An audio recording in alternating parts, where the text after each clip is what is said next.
I've got to change the dipstick in this 2009 F150, and since this is the Rust Belt, that means the front axle is coming down. Every vehicle in the Rust Belt with the dipstick tube is going to need one at one point. It's just a fact of life, and the F150 is probably the most difficult. And Toyota people, before you even say it, don't. The very first thing that I had to change on my FJ was the dipstick tube. The newer Ford vehicles don't have a dipstick tube. They have a channel that goes from the pan up through the valve cover so it can get stuck there and break off. It's a completely different thing. We'll talk about that later. First we raise the vehicle. I'm doing this on the ground, so I just jacked it up and put these stands there. I'll start by taking the bottom left bolt out of the differential, leaving the top one in place. Then we'll move over to the right side.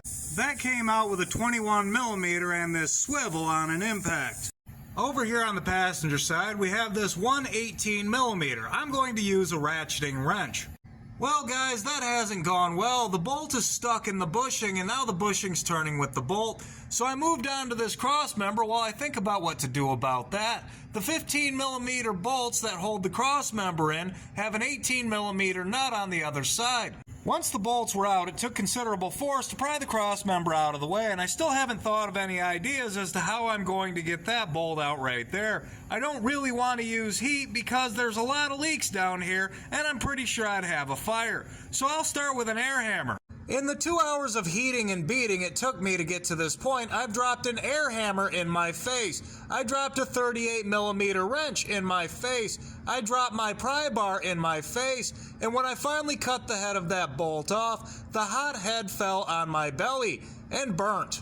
But that right there is as far as you have to lower the front differential to get the oil pan past the sump tube. I'll have to pull this one the rest of the way down so I can fix that bushing. But for the sake of the video, not until the oil pan's out of here. The next thing on the list is to lower this sway bar. That's just 4 15mm nuts. Not good. It appears the keeper welded to the head of the bolt has broken off. Yay! With my facial injuries and all the rust in my eyes, the thought of fighting with that sway bar right now is quite daunting, and it's already 8 o'clock at night, so I think I'll kick it, call its mother a Pinto, and go home. Maybe things will look better in the morning. It's now 7 o'clock in the morning, and after a poor night's sleep of listening to annoying dogs bark, I'm not so well rested. Things don't look any better because the sway bar is still stuck, and I just realized there's no hex on the head of the stud for me to put a wrench on, so I'm going to have to cut them off. I think before I cut that sway bar down, I'll unbolt the oil pan and make sure that it won't clear. That's a matter of taking out a bunch of 13mm bolts and this 10mm bolt that holds the wiring harness to the side of the pan.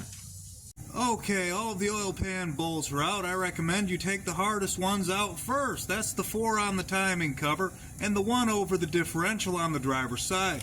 Let's see if this thing will come down and clear this sway bar. It's going to take 2 hands. So yes, on this 09 F150 you don't have to pull the sway bar out of the way to get the pan off. Just loosen the front differential. There's the dipstick tube right there, and we're going to have to drive that out from down here. Now if your dipstick tube hasn't rusted all the way in half, there's a bolt on the side of the head right next to the steering shaft you have to take out first. That one's an 8mm. Now this is when we narfle the Garthak. You might be thinking, now the oil pan's off, I'm home free. All I gotta do is tunk on that end a little bit and she'll come right out, but I assure you, that is not the case. The first thing you want to do is find a socket that fits the end of it tightly to reinforce it a little bit, and heat the block with some MAP gas, as hot as you can get it before you even start to tap on that thing.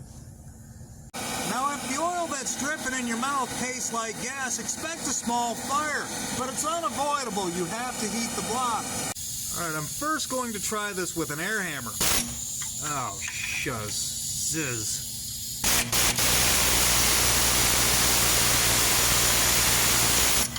It says now.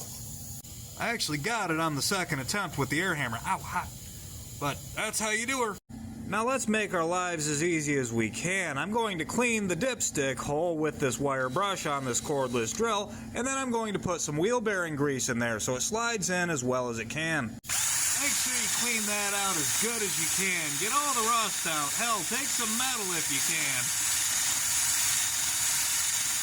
Now let's blob some grease up in there. Be generous. Get that in there.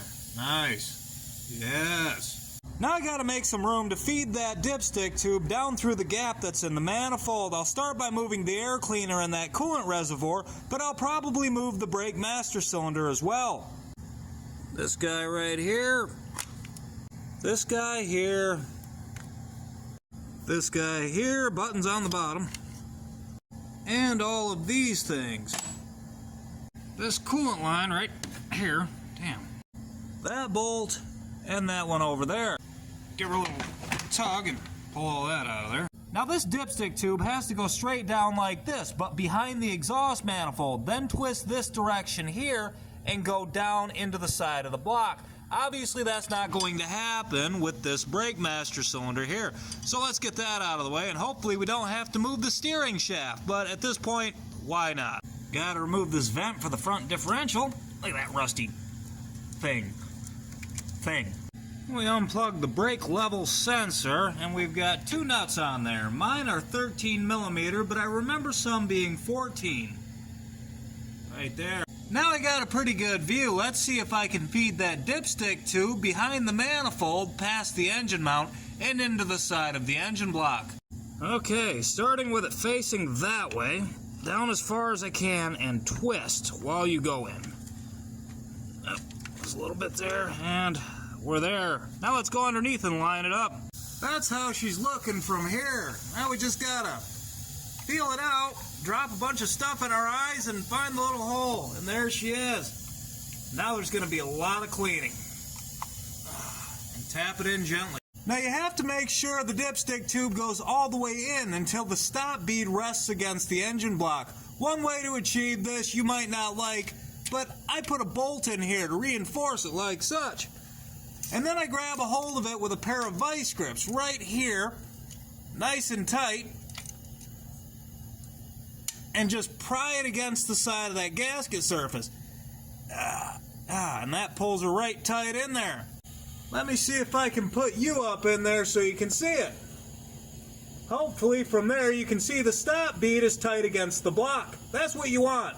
Don't forget to put the bolt back in at the top of the dipstick tube, and there you have it. You've installed your dipstick tube. You can put your truck back together. I have to go under this one and take the front end differential out so I can fix a bushing, but you can put yours back together. If you're still with me, that means this video had information you needed, and I am so sorry. I hope yours is nowhere near as bad as this one was. If you watch this video to completion for your own viewing pleasure, you're sick and you should probably try dating or therapy. Either way, I'm not going to be around for a little bit. I'm going to have a surgery done to cure my heartburn I've had since I was a teenager. So, it'll be a few weeks. Have fun, guys. Just have fun.